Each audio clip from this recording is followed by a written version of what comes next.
평양의 열성 당원들이 모여서 박수 치는 분위기입니다.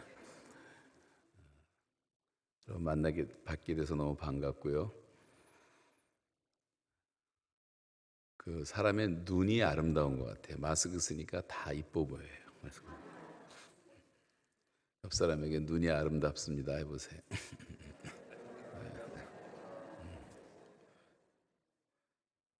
한 번 더, 마스크를 벗어도 당신의 생긴 모습과 아무 상관없이 사랑합니다. 한번 해보세요.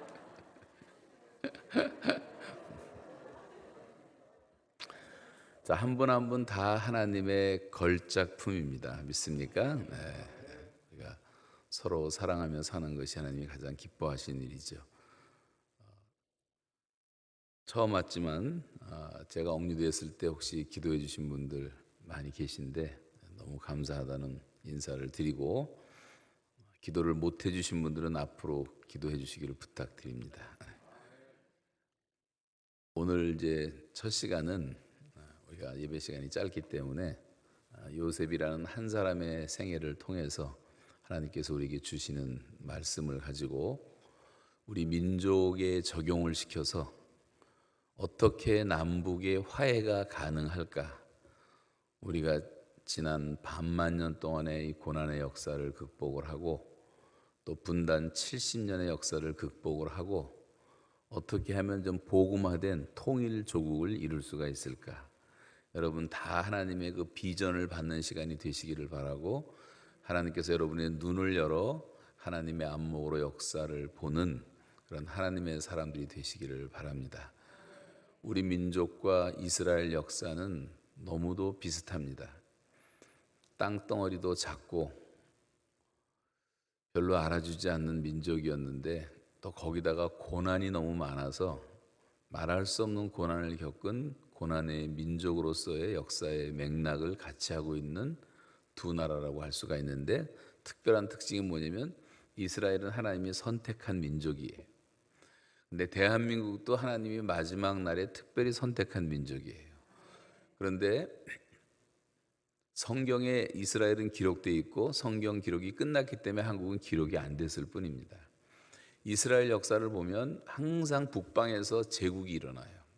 바벨로니아, 아시리아, 페르시아, 로마 이런 제국들이 일어날 때마다 이 조그만 나라를 항상 쳐들어와서 공격을 하고, 이방의 갈릴리어라고 말할 정도로 피가 섞이고 그렇게 이제 어렵게 살았던 민족, 또 남쪽의 남방으로부터 애굽으로부터도 핍박을 받아서 어떤 날은 이제 애굽의 노예가 돼가지고 400년 동안 노예 생활을 하기도 하고, 또 이스라엘의 북왕국 이스라엘과 남왕국 유다가 또 분열이 돼서 우리 같은 이런 분열의 시대를 살기도 하고 포로로 잡혀가기도 하고, 너무너무 슬픈 역사가 이스라엘 역사라고 할 수가 있어요. 그런데 지금 이스라엘은 온 세계에서 가장 작은 민족이지만 이스라엘은 한 600만밖에 안 살고 미국 전 세계 흩어져 있는 사람이 한 700만 하면 천 몇백만밖에 안 되는 작은 민족이지만 참 신기하지 않습니까? 나라도 없이 2000년 동안 방황했지만 지금 나라를 찾고 전 세계 식량 은행 5개 중에 4개를 유대인이 가지고 있고, 여러분 메이저급의 그 기름 회사, 여러분 자동차 타고 올 때는 휘발유 회사 거의 다 유대인이 갖고 있습니다. 미국 대학의 교수 50%, 유명한 교수들은 다 유대인들입니다. 노벨상을 3분지를 휩쓸었습니다.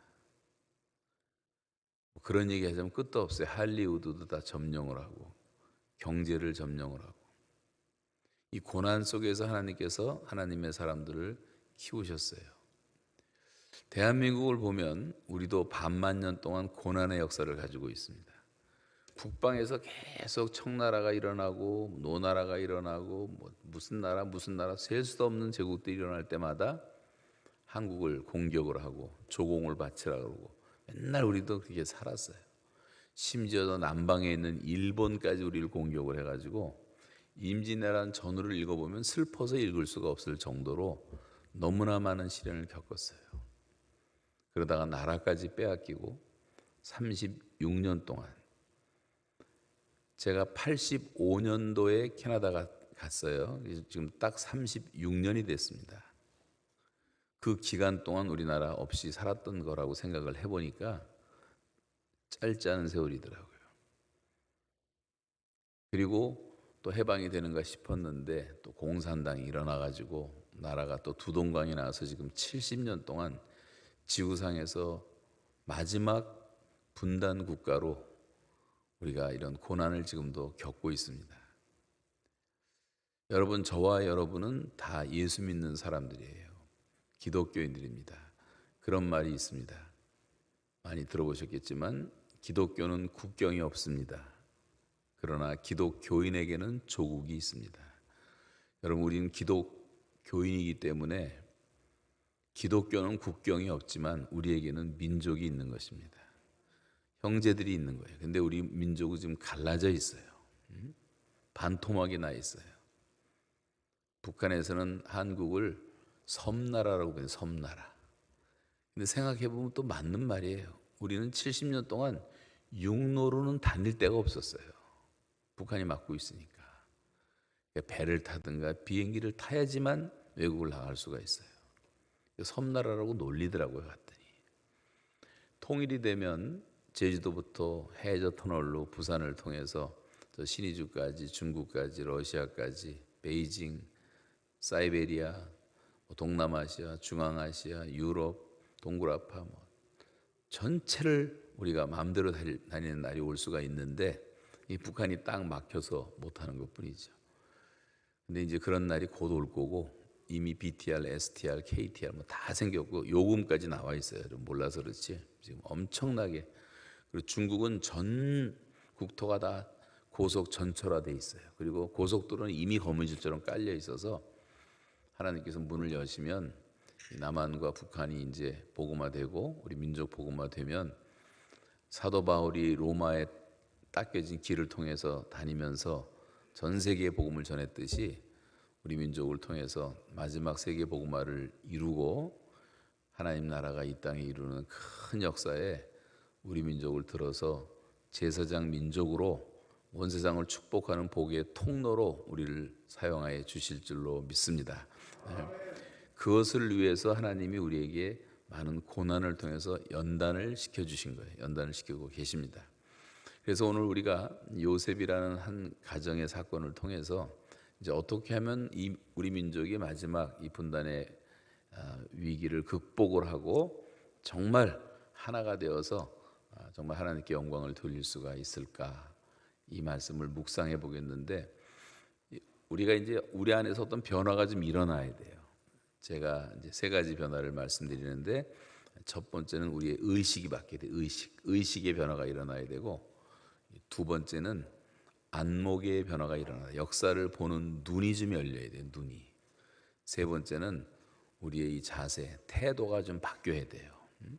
자, 무슨 말이냐면 첫째, 의식의 변화라고 하는 것은 우리가 골육 의식, 골육 정신, 형제 의식, 그다음에 혈육 의식, 이런 의식을 가져야 된단 말이에요. 북한과 남한은 반만 년 동안 한반도라는 땅을 한 번도 떠나지 않고 요 땅덩어리에서 단일 민족으로 살았던 우리 한 형제들이란 말이에요. 한 혈육들이란 말이에요.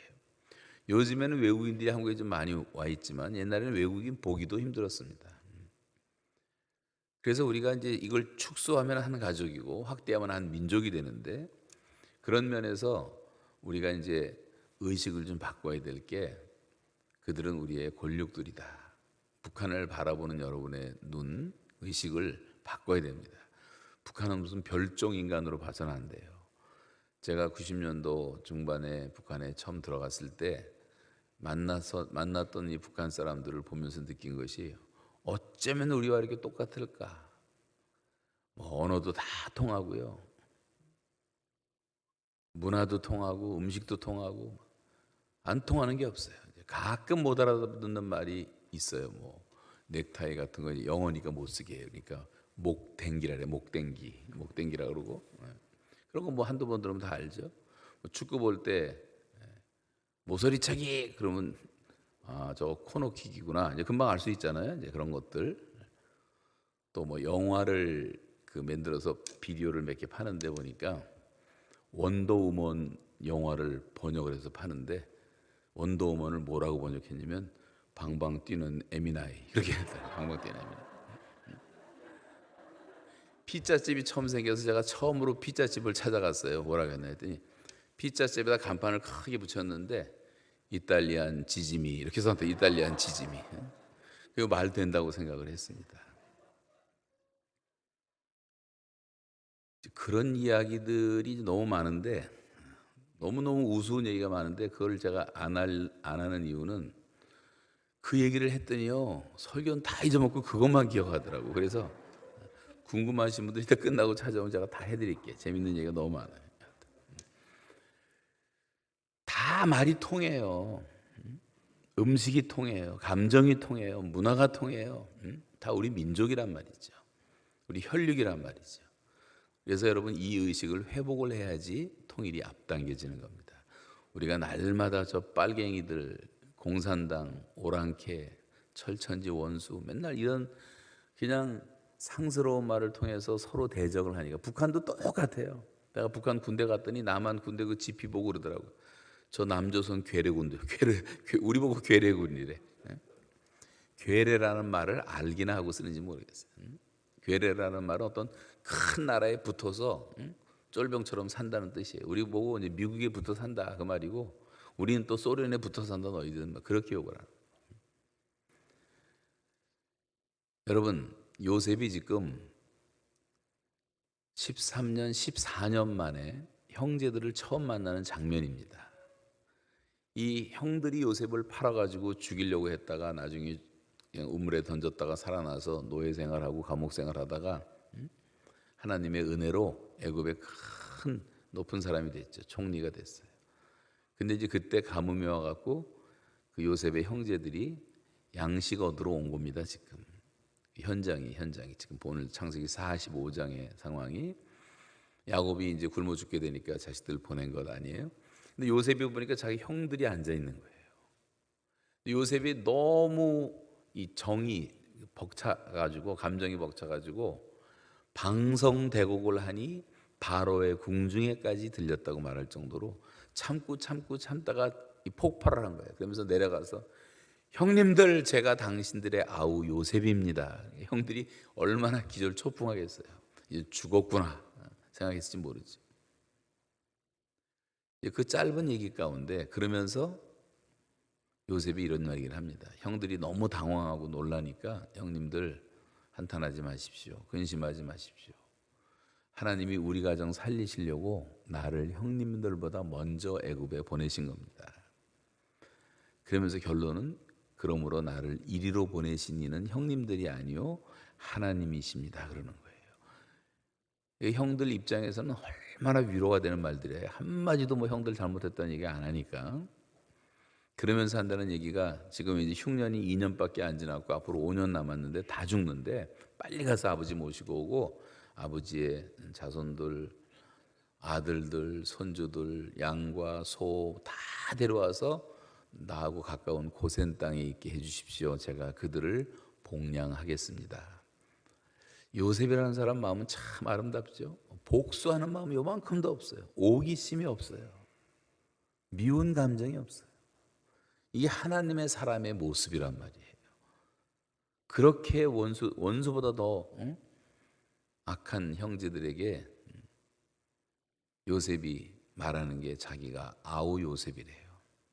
우리 같으면 이 나쁜 놈들아 막 욕을 하면서 막 했을 텐데 한마디 그런 얘기 안 합니다. 여러분 성경에 보면 많은 이야기들이 많은데 이 가인과 아벨 같은 경우는 그 형제 의식이 없어서 가인이 동생을 죽이잖아요. 아브라함과 롯은 상태가 별로 안 좋은 관계였어요. 왜냐하면 롯이 너무 욕심쟁이고 예의도 없고 양보할 줄도 모르고 그래가 맨날 말썽 피고 붙잡혀 가고 뭐 다투고 그때마다 아브라함이 양보를 하고 용서를 하고 받아주고 잡혀간 것도 찾아오고 소돔과 고모라에서 마지막 멸망당하게 됐을 때도 하나님께 간절히 기도해서 살려내고, 그런 과정에서 그 관계가 깨지지 않은 이유가 아브라함이 항상 한 얘기가 뭐냐면 너와 나는 골육이라. 너와 나는 골육이라. 그 아무도 없는 땅에 조카 하나 데리고 왔으니까 이 골육을 자기 자식처럼 생각한 거죠. 그러면서 네가 좌하면 내가 우하겠고 네가 우하면 내가 좌하겠고 다 양보를 해요. 그러면서 관계를 유지합니다. 마지막 롯이 살아났을 때 얼마나 고마웠겠어요. 여러분, 야곱과 라반의 관계를 생각해 보세요. 야곱은 사기성이 좀 있는 사람이에요. 태어날 때부터. 그래갖고 아버지 속이고 형 속이고 들통나니까 이제 주령낭을 치잖아요. 밧단 아람이라는 곳으로 도망간 게 20년 세월이 흐르게 됩니다. 그리고 다시 이제 돌아오는 내용이 성경의 창세기에 쫙 나오는데, 그 과정 보면 아주 기가 막혀요. 야곱은 한 사기 7단 하면 야곱이 만났던 삼촌 라반은 사기 10단쯤 되는 사람이에요. 서로 머리 굴리는 거 보면 기가 막혀. 성경에 다 이렇게 자세하게. 이 JQ라지, JQ가 높은 사람들. IQ가 아니고 EQ가 아니고 JQ는 잔머리 지수가 높은 사람을 말하는 겁니다. 이 조카를 보더니 처음에 기뻐갖고 하던 이 삼촌이 조금 이따 요놈의 노동력을 좀 사용해서 어떻게 내가 돈을 벌까 하면서 보니까, 눈치 보니까 야곱이 라헬을 좋아하거든요. 그러니까 네가 7년만 내 밑에서 일하면 라헬을 주겠다. 그러니까 뭐 사랑에 빠져갖고 야곱은 그렇게 그 삼촌이 못됐고 야가 빠지고 돈 떼먹고 하는데도 불구하고 라헬을 얻기 위해서 7년을 수일같이 일을 했는데, 결혼식 첫날 밤 자고 일어나 보니까 옆에 누워있는 사람은 라헬이 아니라 누구였어요? 레아가 누워있었어요. 여러분 궁금하지 않으세요? 그걸 왜 아침에 알았을까? 아무리 전깃불이 없었지만 어떻게 아침에 알아? 나도 그거 너무 궁금해요. 그래서 목사님한테 끝나고 물어보려고 그래. 그러니까 이게 얼마나 기가 막힙니까? 그래도 삼촌이 또 하는 얘기가 또 머리 굴리는 거예요. 야, 우리 동네에는 언니가 그 동생이 먼저 시집가는 법이 없다. 그러니까 네가 이해하고 7년만 더 일해줘. 그럼 둘째도 줄게. 그래가지고 또 일을 하게 된 게 이제 20년을 일하게 되는 그 과정을 보면 얼마나 돈 떼어먹고 월급 떼어먹고 못되게 그런지 몰라요. 야곱이 참다가 여러분 평소에 사기를 치지 말아야 돼. 사기 7단은 사기 10단을 꼭 만나게 돼 있어요. 그래가지고 이제 자기 아내들을 설득해갖고 탈출하잖아요. 라반이 멀리 간 사이에 탈출을 합니다. 그래가지고 식구들 다 데리고 나오는데 라반이 며칠 만에 돌아와서 보니까 도망갔잖아. 화가 나가고 죽이겠다고 막 추격대를 갖고 추격을 해서 결국 잡혔잖아요. 근데 죽였습니까? 결론은 손주들을 다 축복을 하고 평화 조약을 맺고 그리고 아름답게 헤어져요. 왜 그랬을까? 그래도 그 삼촌 라반의 마음속에 아직도 남아있었던 골육의식이 하나 있었어. 너와 나는 골육이라. 서로 싸우지 말자. 여러분, 형제들은 싸우다가도 그렇게 미워하고 싸우다가도 조금 이따 히히덕거리도 밥 먹고 그러잖아요. 그게 형제 아닙니까? 우리가 같은 골육이라는 의식을 가져야 돼요. 북한하고 남한은 다 형제들이란 말이에요. 중국 사람들하고 달라요. 일본하고 달라요. 조선족하고도 달라요. 축구할 때 조선족들은 와서 중국 응원합니다. 중국 응원. 참 신기해요 보면. 조선족들은요 한국에 와서도 중국 응원해요. 근데 북한 사람들은 또 전혀 달라요. 그런 면에 있어서. 해외에서도 남한 응원해요. 남한. 이 피라는 게 못 속이는 피라는. 그래가지고 이 야곱과 라반이 화해를 하게 되는 것도 이 골육의식 때문이란 말이죠. 혈육의식. 우리 남북이 하나가 되고 통일이 되려면 우리들의 의식부터 바꿔야 돼. 우리가 뭐 계속 빨갱이 공산당 뭐 이런 얘기만 하고 북한은 더해요. 아예 젊은 애들은 의식 속에 어려서부터 키워놔갖고 미국하고는 감히 싸울 수 없으니까 나만 죽이겠다는 게 남한 땅을 적화시키려는 그 한 가지 목표를 가지고 그 분노의 에너지를 갖고 70년 지금까지 살아오는 게 북한 사람들이에요. 그래서 원자탄 만들고 땅굴 파고 해커들을 만들어 갖고 비대칭 전략이라는 전략을 써서 이제 아주 적절한 때에 남침을 한다고 하는. 그런데 이제 시간도 너무 흘렀고 그 사이에 모든 축복은 하나님이 다 걷어가셨고 전쟁을 할 수가 없는 상황이 지금. 북한은 전쟁 못합니다. 절대로 못합니다. 제가 아는 북한은 제가 댕겨본 나라들 가운데 아프리카도 제가 거의 다 다녀봤는데요. 북한 같은 나라는 없어요. 못 살아도 그렇게 못 살 수가 없고 자유가 없어도 그런 나라는 제가 아프가니스탄에서도 그런 경험 한 번도 못했는데 다 자유가 있는데 자동차 못 타지, 버스 못 타지, 택시 못 타지. 우리 마음대로 외국인들 아무것도 할 수가 없어. 207개 군으로 돼 있는데 군 단위로 통행증 없이는 주민들도 댕길 수가 없어. 207개 감옥 안에 사는 거예요. 자유라는 게 없고 철저한 통제와 감시밖에 없고 인터넷을 못 하잖아. 인터넷 열리면 하루아침에 끝나니까 눈가기를 다 막아버리는 거예요. 슬금슬금 이제 그 사람들을 통해서 뉴스가 들어가서 지금 북한이 많이 변하고 있지만 그래도 직접 못 봤기 때문에 저렇게 사는 거예요. 완전히 다른 세상입니다.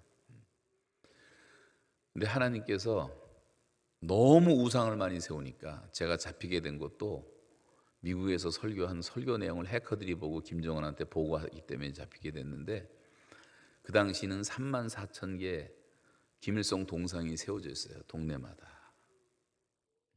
영생탑이 세워져 있어요. 혁명 사적관이 43,000개가 지어져 있어요. 동네마다 날마다 혁명 남조선 어떻게 적화할 수 있는가 그것만 연구하고 주체사상이라는 게 다 그런 거거든요. 우리 남한은 열심히 일해서 잘 사는데 이 사람들은 그것만 한 거예요. 그것만. 애들이 사탕 달라 해도 사탕 안 사주고 총알 만들고 싸우려고 태어난 사람처럼 말이죠.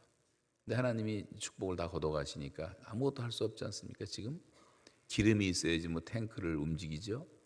기름이 있어야지 비행기가 뜨죠. 아무것도 없으니까 지금. 지방을 제가 수도 없이 댕겨봤는데 평양에서 저 청진까지 가는데 열심히 가면 한 이틀이면 이틀 걸려요. 우리나라는 뭐 한 3-4시간이면 다 갈 수 있는데 거긴 길이 안 돼 있고 산을 넘고 마천령은 하나 넘는데 하루 걸리더라고. 마천령 넘는데 죽을 것 같은. 그런데 그 다니는 동안에 이틀 동안 차를 못 봤어요. 차를. 최근에도 말이죠. 최근에도 어쩌다가 나타나는 차가 목탄차, 석탄차, 불때에서 가는 지금 박물관에도 없는 차들이 돌아다니고 있고요. 대한민국은 자동차가 2,500만 대가 넘어서 전국이 다 주차장이 돼버렸는데 북한은 25,000대도 없어요.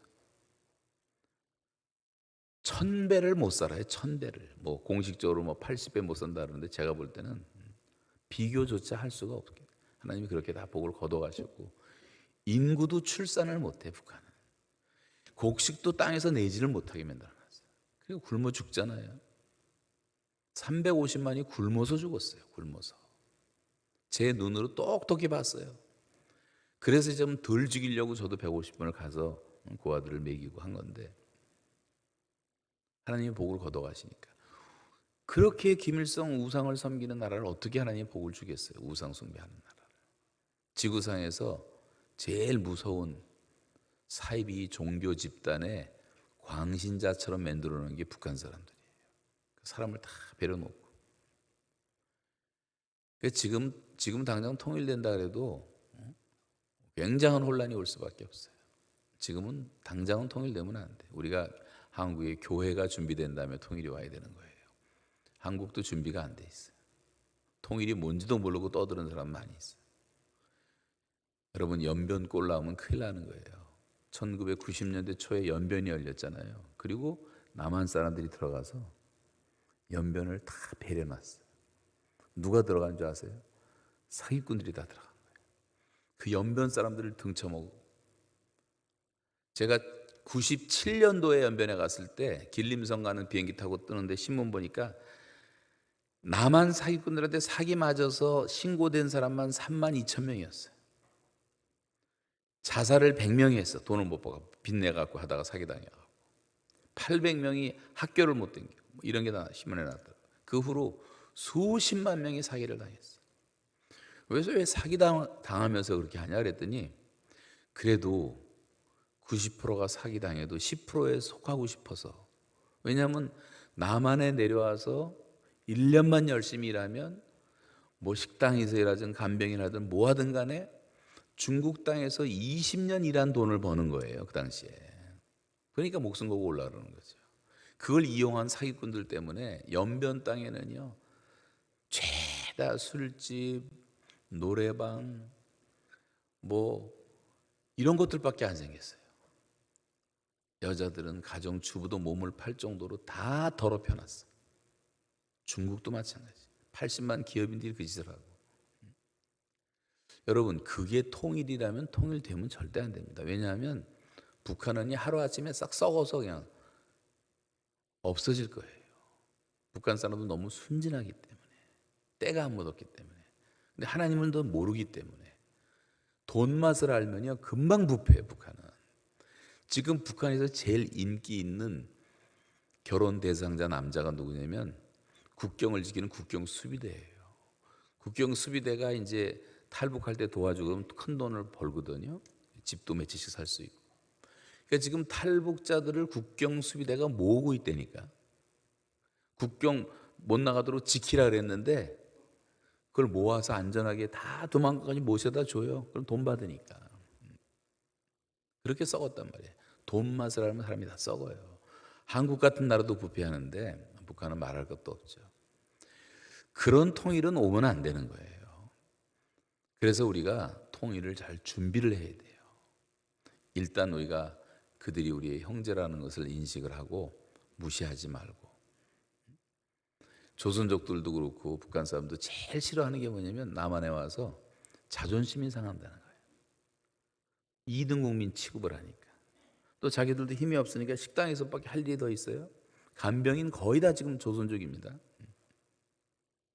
그냥 돈 때문에 그렇게 사는 것뿐이죠. 그러니까 북한 사람은 자존심이 너무 세가지고 견디질 못해서 3만 4천 명이 왔는데 지금 한 4, 5천 명은 다 해외로 나가버렸어요. 제가 사는 캐나다에 2천 명이 왔어요. 탈북자들이. 한국 패스포트 받은 다음에 무비자니까. 그러다 거짓말 쳐갖고 또 다 쫓겨나고 난리도 아닙니다. 지금 한국 안에서 감옥에 들어간 탈북자들만 지금 1,500명이에요. 1,500명. 남자들은 화가 나는데 견디지 못하니까 폭력 행하다가 다 잡혀 들어가고, 여자들은 노래방 전전긍긍하면서 살고 있고.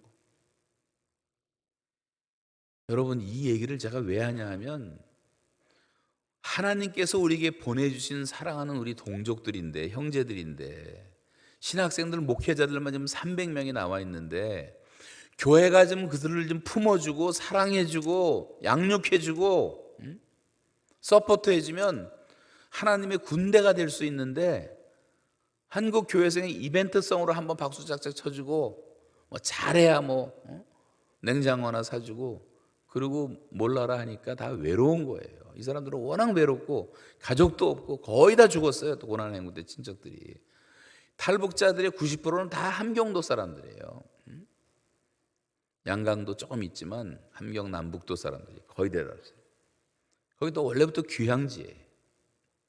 그러니까 이제 가뜩이나 자존감이 낮은 데다가 남한에 와서도 그렇게 사람 취급 못 받으니까 분노밖에 안 남은 거죠.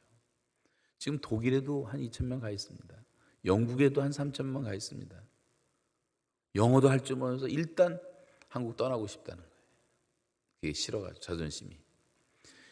여러분, 도와주는 것도 쉬운 게 아니에요. 자존심을 보호해가면서 도와줘야 되니까 이게 쉽지가 않아요. 해보니까. 근데 이거는 할 수 있는 게 교회밖에 없는 거예요. 우리는 예수님을 배웠기 때문에 제자들의 발을 씻기시는 예수님,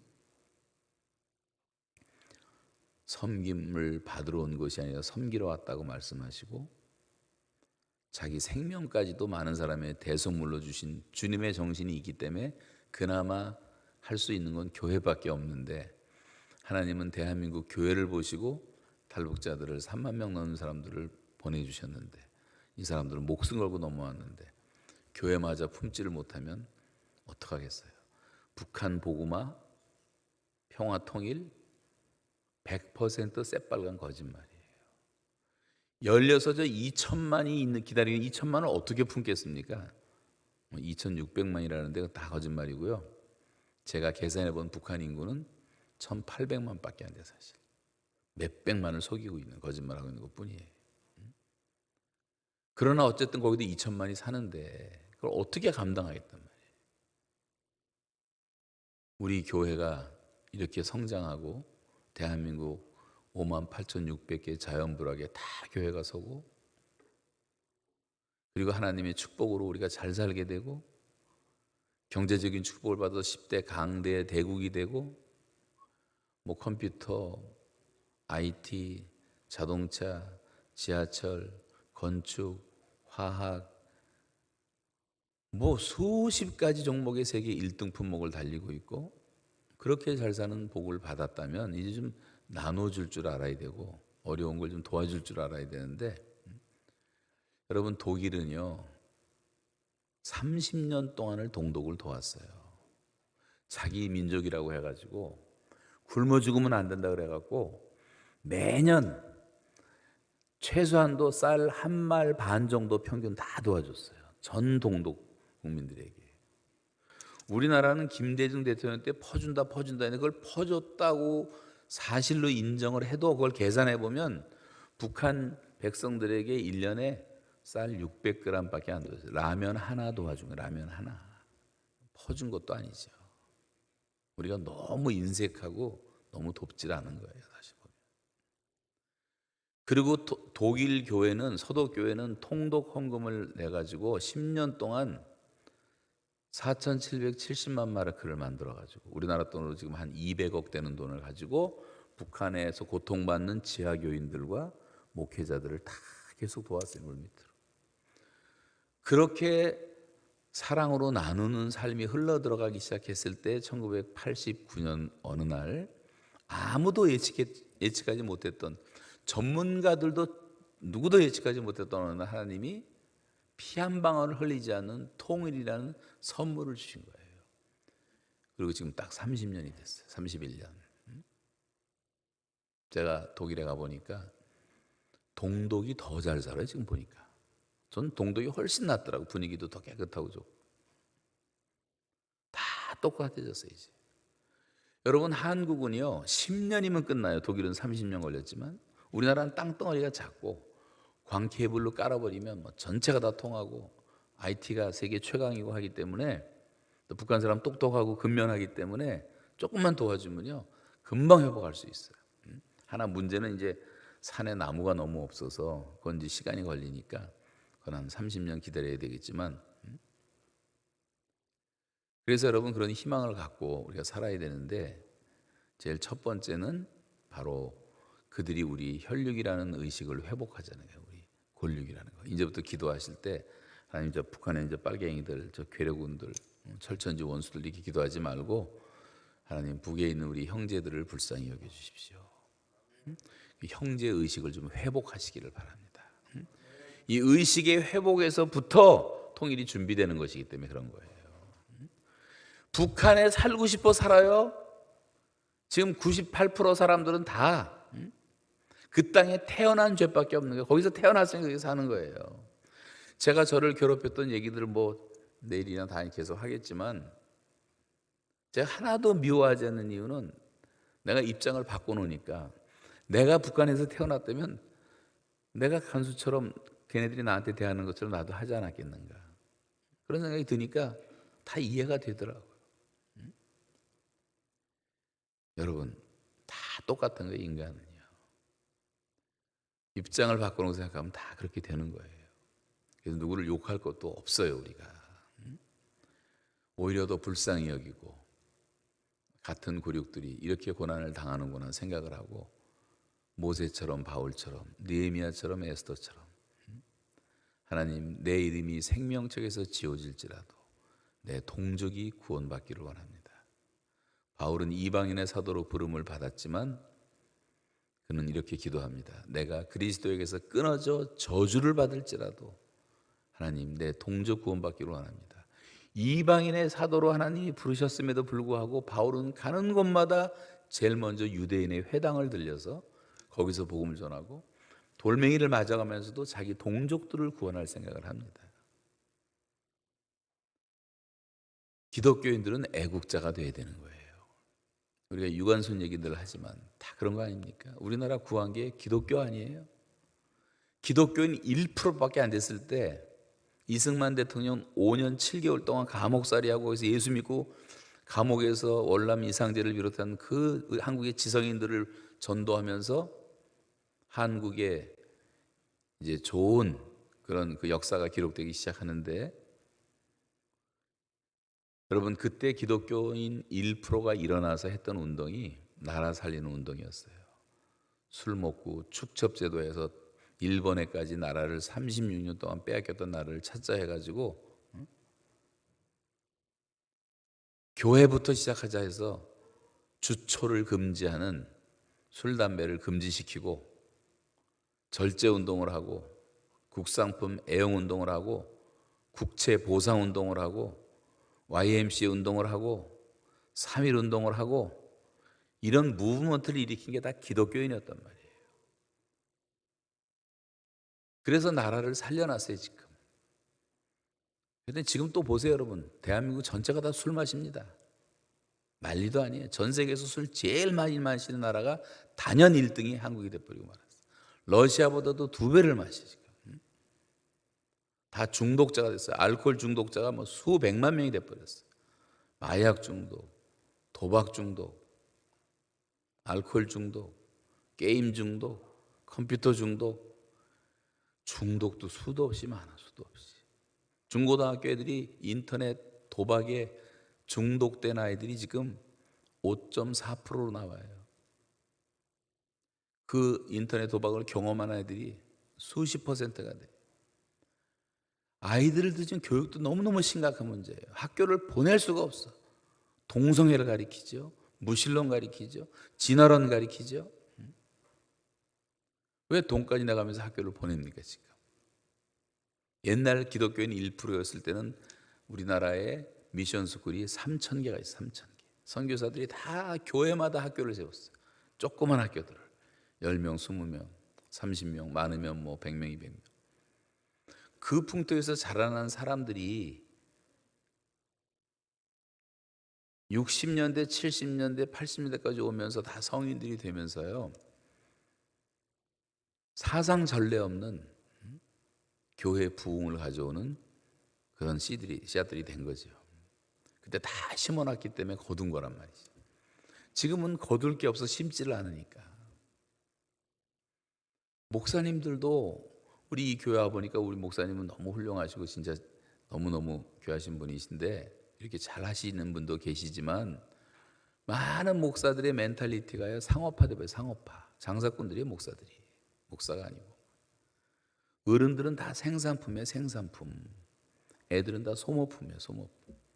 생산품에만 신경을 쓰는 거예요. 어른들은 모이면 그득하게 앉아있죠. 11조 내죠. 봉사하죠. 또 성가대 하죠. 애들은 소모품이니까 신경을 안 쓰고 내버려뒀더니 보니까 다 없어졌어. 그렇게 많던 아이들이 대한민국 교회의 반 이상이 주일학교가 아예 없어요. 면목동에 갔더니 주일학교 없는 교회만 200개라 하더라고요. 이 참 문제, 지도자들이 빨리 회개해야 돼. 어린아이가 없다면 교회는 미래가 없는 것 아닙니까? 제가 뭐 우리 교회 자랑해서 죄송하지만 우리는 한국 사람 하나 만나기도 힘들어요. 거기서. 그래도 하나하나 전도했더니 제가 5가정 데리고 시작했는데 지금 4,000명 모이고 우리 교회 청년들만 1,600명이에요. 애기들은 바글바글해서 예배당 새로 크게 짓고 뭐 필요하기니까 할 수가 없어요. 복도까지 나와서 애들이 다 예배를 드릴 정도로 소망이 있어요. 소망이 기뻐요. 애들이 떠드는 소리가 너무 기쁘고 수백 명의 갓난 애기들이 태어나고 다 3명, 4명씩 낳고 전도 못하면 민족 복음화라도 하라 했더니 다 애를 많이 낳더라고. 근데 한국은 애도 안 낳고 전도도 안 하고 인구가 왜 이렇게 급격하게 줄는 줄 아십니까?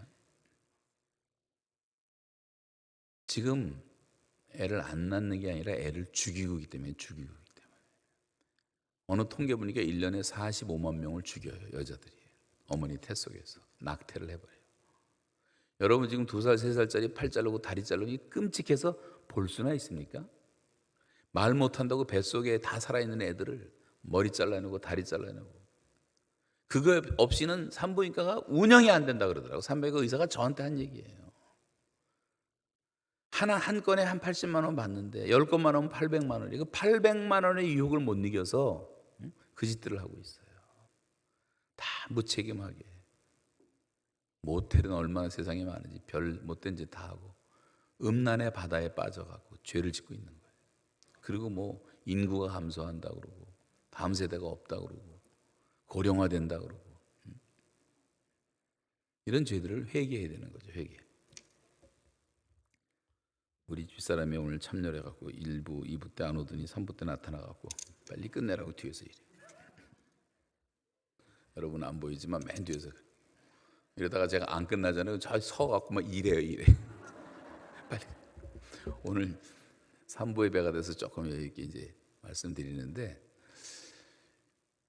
여러분 우리가 정신 차려야 됩니다. 그리고 교회가 살아나야 돼요. 지도자들이 깨어나야 돼요. 장로 권사들이 회개해야 돼요. 똑똑한 자식들은 죄다 법대 의대만 법대 의대만 비실비실하면 너는 신학교 나가라 그러고. 대한민국 역사 보세요. 대통령부터 시작해가고 다 법대 출신, 다 법대 출신, 다 변호사, 다 검사, 아주 고등 지식을 가지고 사기치는 나라가 돼버렸어요. 법원들 좀 돌아가는 거 보세요. 재판하는 거 돌아가는 거 보세요. 재판관들이 저렇게 망가지면 나라는 망하는 거예요. 성경에서도 재판관은 신이라 했어요. 신이라고. 하나님이 행하실 수밖에 없는 권한을 위임해 준 게 재판관인들인데 재판관들 방백들이 썩으면요 나라가 망하는 거예요. 근데 그 전에 선지자들이 더 문제죠. 목회자들이 깨어나서 정신 차려야 되는데 지금은 교회가 부패해서 지금 교회 싸움이에요. 대한민국의 싸움은 다른 게 아니에요. 그래서 교회가 다시 복음으로 돌아오고 예배를 회복하고 거룩성을 회복하고 정말 주님밖에 없습니다. 오직 주만 바라나이다. 여호사밧처럼 하나님만 바라보고 돌아올 시간이란 말이에요. 그래서 여러분 이대로 나가면 통일돼도 의미가 없는 거예요. 교회가 정신을 차리고 저와 여러분이 북한을 정말 사랑으로 품는 형제의식을 회복해야 될 줄로 믿습니다. 그리고 두 번째는 우리가 하나님의 안목으로 역사를 보는 눈을 가져야 돼. 요셉이 그러잖아요.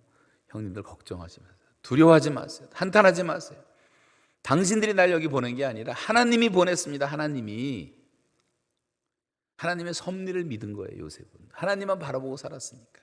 비록 감옥에 왔지만 비록 종살이 했지만 그 상황과 환경을 초월해서 하나님이 요셉을 형통하게 만들어 주시잖아요. 가는 곳마다. 감옥 간 게 슬픔이 아니에요. 하나님이 함께 하지 않는 게 고통이지. 어떤 애가 그걸 읽다가 형한테 물어봤어. 형이 형통이 뭐야 형통이?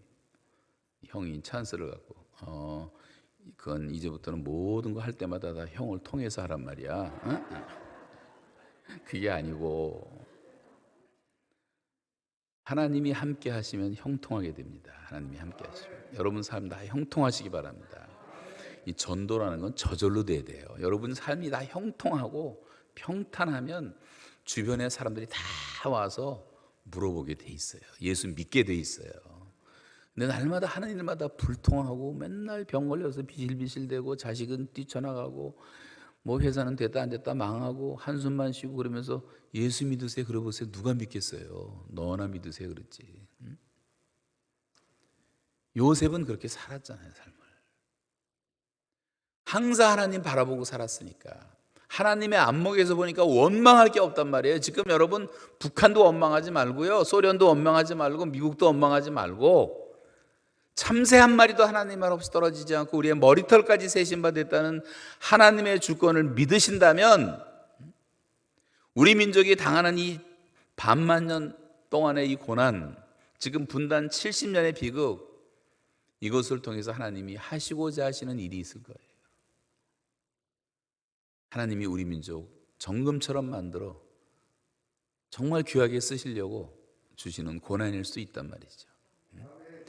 여러분, 북한 때문에 남한도 잘된 게 너무나 많아요. 38선이 없었으면 남한이 이렇게 발전하지 못합니다. 저거 막아놓고 꼼짝 못하게 하니까, 지하자원도 없으니까 뭐 독일 가서 사우디 가서 열심히 일들 하고 새마을 운동하고 난리를 치면서 우리가 나라를 일으켜놨잖아요. 고난 속에서 아이들을 교육시키고. 전 제일 감사한 게 하나님이 한국 기독교를, 지금 세계 최강의 기독교를 만드신 게 북한을 사용하신 거예요. 날마다 우리 위협하고, 뭐 울진에 삼척에 뭐 강원도에 뭐 무장공비 보내고, 박정희 목다우라고 뭐 무장공비 보내고, 미얀마 폭파시키고, 칼기 폭파시키고, 뭐 천안함 폭침, 뭐 난리를 치니까 우린 힘이 없으니까 우리 믿음의 선조들이, 부모님들이 뭐 했습니까? 죄다 산으로 갔어요. 산. 대한민국의 모든 산이라는 산 다 가서 산기도를 시작하고, 산마다 기도원을 짓고 부르짖고 하나님께 불쌍히 여겨달라고 금식 기도를 하고 새벽 기도를 하고 철야 기도를 하면서 그렇게 하나님께 부르짖었단 말이에요. 주여! 한 번 안 되니까 세 번. 주여 삼창이라는 게 한국에서 나왔는데, 이게 한 대한민국 교회의 제1 수출 품목이에요. 지금 너무 웃기는 게, 제가 증인이에요. 증인. 꽃디부어라 가서 집회를 하는데 흑인 목사들이 새카맣게 모였습니다. 그런데 기도하자 그랬더니 사회자가 기도하는데 한국말로 주여 세 번을 하고 기도하더라고요. 깜짝 놀랐어요. 한국에 가서 배워왔다는 거예요. 그래야지 기도가 잘 된다고. 그리고 또 브라질에 갔더니 브라질 목사들, 백인 목사들이 또 잔뜩 모였는데 거기서도 주여 세 번을 부르고, 파라과이 때는 파라과이도 그러고, 제가 놀래버렸어요. 한국 와서 다 배워간 거예요. 우리는 기도를 가르쳐놓고 우리는 기도를 안 해보면. 한국말로 주여 삼창을 하더라니까요, 실제로. 그래서 부흥된 교회를 많이 봤는데요, 제가 새벽에 말씀드렸나 모르겠는데, 브라질 동북부에 갔는데 큰 교회가 하나 있는데 교인이 30만 명 모여요. 한국에 와서 기도를 배워서 열심히 기도하며 전도해갖고 교인이 30만 명 됐어. 옛날에 우리 순복음교회처럼. 지금 순복음이 아니고. 예배를 몇 번 드리는 줄 아세요? 365일 하루에 3번씩 정기 예배가 있어. 주일이라는 게 없어요, 거긴 아예. 너무나 교인이 많으니까. 월요일 아침, 점심, 저녁 예배, 화요일 1년 365일.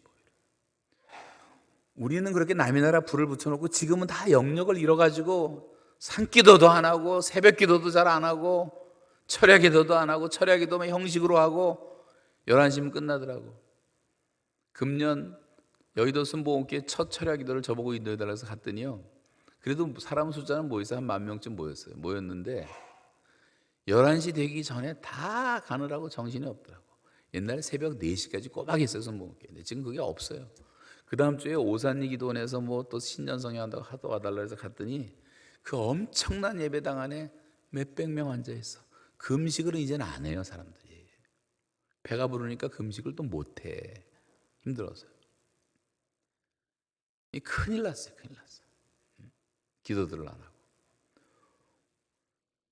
그건 그렇지만 그래도 아직은 대한민국 기독교가 세계 최강입니다.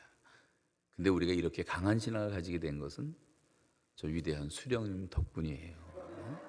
우리 하도 괴롭히니까, 우리가 살아야 되니까 하나님께 부르짖다가 이렇게 강한 신앙을 갖게 된 거예요. 그것도 감사하고, 경제 발전도 감사하고, 다 감사하지 않습니까? 하나님이 하시는 거예요, 하나님이. 우리가 그걸 믿고 원망하지 말고요. 북한도 원망하지 말고 다 감사하세요. 그리고 하나님만 바라봐야 돼요. 그런 눈으로 살면 요셉처럼 우리가 불평하지 않고 감사할 수가 있는 거예요. 마지막 세 번째는 태도의 변화를 말씀했는데, 요셉은 지금 엄청난 강자지만 말도 안 되는 약자, 자기 형들을 지금 섬기잖아요. 형님들 빨리 가서 아버지 데려오세요. 가족들 다 봉양하겠습니다. 기근은 2년밖에 안 지났고 앞으로 5년 기다려야 됩니다. 아니, 이 사람이 지금 섬길 생각을 하는 거예요. 형들 왜 이렇게 못돼갖고 나쁜 짓 했냐, 뭐 이런 얘기 한마디도 안 하고. 지금 대한민국은 강자란 말이에요. 강자. 북한은 약자 중에 약자란 말이에요. 저 큰 소리만 쳤지, 저 김정은이 혼자 큰 소리 치는 거지, 다 비참해요. 전국이 비참해. 북한에서 배놓은 사람은 세 사람밖에 없어. 김일성, 김정일, 김정은밖에 없어. 말라도 그렇게 말할 수가 없고. 정말 못 봐줘요. 오늘 밤에 내일 밤에 와서 보세요. 잘못하면 북한은 난징이 국가 됩니다. 장애인 국가 됩니다. 이대로 더 이상은 내버려두면 안 되는 거예요, 지금. 여러분 그냥 듣기만 했지 잘 모르실 거예요. 현실을 저는 수도 없이 봤기 때문에 여러분에게 이제 말씀을 드리는 건데, 그럼 지금 우리가 할 것이 뭐냐? 가진 거 가지고 나눠줘야죠. 살려야죠. 도와줘야죠.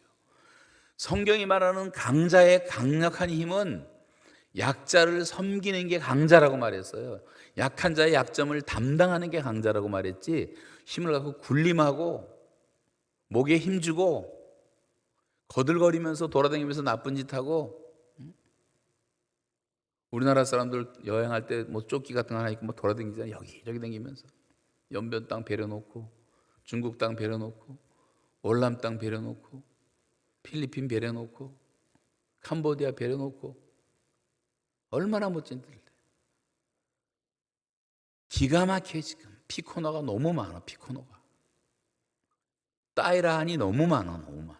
남자들이 가는 데마다 씨 뿌려갖고 아버지 얼굴도 모르는 한국 아버지 찾아 돌아다니는 애들 천지에 지금 한국 땅에. 그런 짓 하라고 하나님이 부를 주셨냔 말이에요. 우리에게 돈을 주셨냔 말이에요. 여러분이 우리가 좀 잘 살게 되는 것은 좀 어려운 이웃들을 좀 도우라는 것 아닙니까?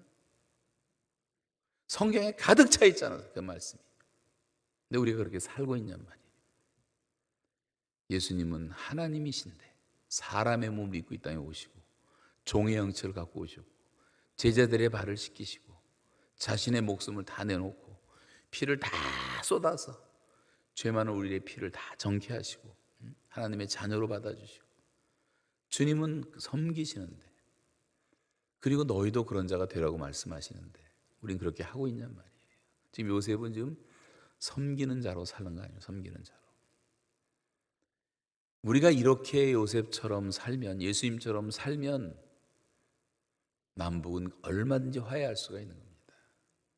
그래서 요셉이 그렇게 함으로 말미암아 화해가 되고 하나가 돼서 이스라엘 백성, 민족을 이루는 거예요. 하나가 된 거예요. 여러분, 이 분단의 아픔을 겪으면서 저와 여러분도 그렇게 살아야 됩니다. 그리고 우리 엄마들이 옛날에 가르쳐줬던, 초등학교 때 기록됐던 글 가운데 보면 형들이 있잖아요. 다 아는 얘기인데, 식구들이 많았는데 가난하니까 막내를 큰 형이 키웠어요. 장가가서 큰 형이 막내를 돌보다 보니까 막내가 또 자라나서 장가가게 됐어요. 장가를 보냈어요. 그날 밤 잠이 안 와. 형이, 야, 이놈 철없는 놈이 장가가서 이거 살기 힘든데 가정을 어떻게 가꿀 것인가 해갖고 추수날 큰 볕단 하나 지고 동생 집에 갖다 두고 와요. 동생도 잠이 안 와. 아, 내가 철없이 형 밑에서 이렇게 살았는데 형도 얼마나 힘들었을까. 또 자기 볕단 하나 큰 거 들고 와서 형 집에 갖다 두고, 근데 볕단이 없어지질 않아. 그러다가 둘이 중간에서 만나잖아요. 그리고 서로 끌어안고 울잖아요. 그래서 우리 어머니들이 가르친 말씀이, 형제들은 서로 사랑해야 된다. 잠언 17장 17절에 보시면 형제는 위기의 때를 위하여 있느니라. 제일 어려운 때 도울 사람은 형제밖에 없어요. 다 버려도 우리는 버릴 수가 없어.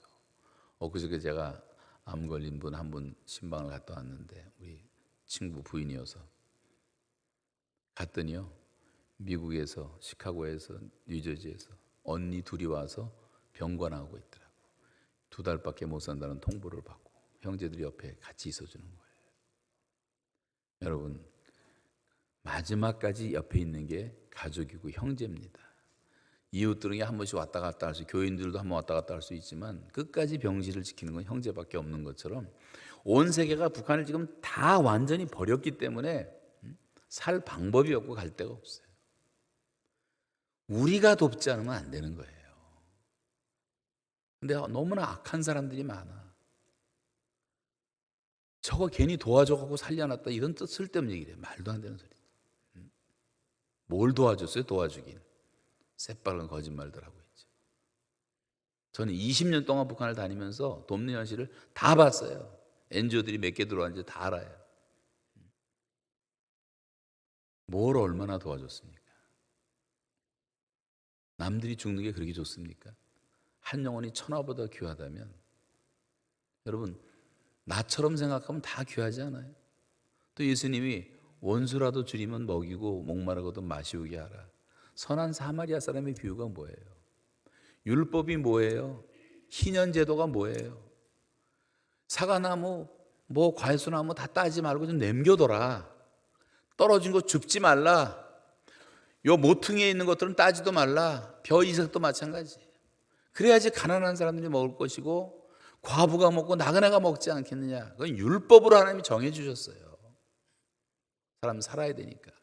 성경은 항상 소유권보다 생존권을 우선시합니다. 그것이 기독교 정신이고, 그래서 뭐 인권을 말하고 하는 거예요, 결국. 우리가 그렇게 생각을 합니까? 여러분, 재난을 당하면 종교와 민족과 모든 걸 다 초월해서 전 세계가 돕게 돼 있어요. 지금 북한은 다 죽게 생겼단 말이죠.